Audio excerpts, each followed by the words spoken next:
Okay. Una, bibigyan kita ng 5,000. Pera o kahon? Pera. Pera. Okay.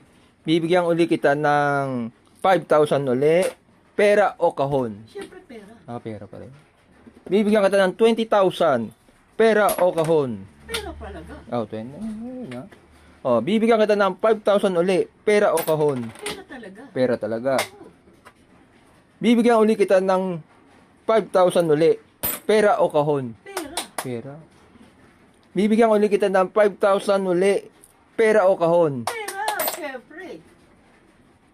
Bibigyan na uli kita ng 5,000. Pera o kahon? Pera, pera.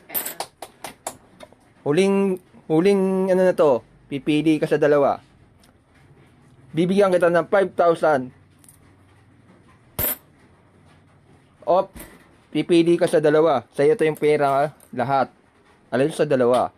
Pera o kahon? Kahon. Kahon.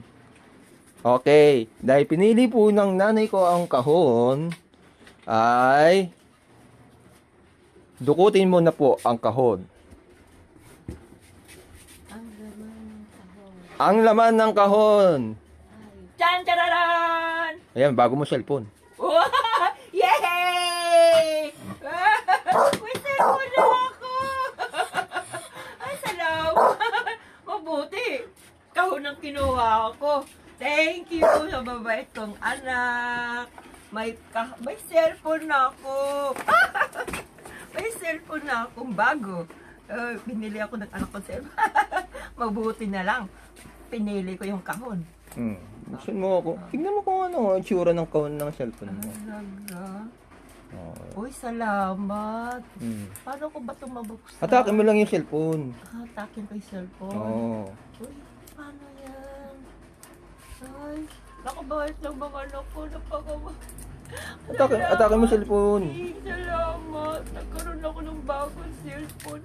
Kundi dahil sa'yo, wala akong cellphone. Salamat sa bago kong cellphone. Salamat. May cellphone na ako. Ikot mo uli. Tignan mo yung sa likod.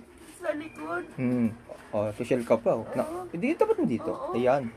Naka-iPhone 17 Pro ka. Ayan. Wow. iPhone 17 Pro Max ka pa. Salamat ha. Oo. Salamat sa bagong cellphone. Nakaka-touch naman. Buksan mo na. Cellphone. Alam mo naman kung paano buksan. Oo. Ano? Ayaw. Buksan mo yan. Hindi ayaw. Ito lang yan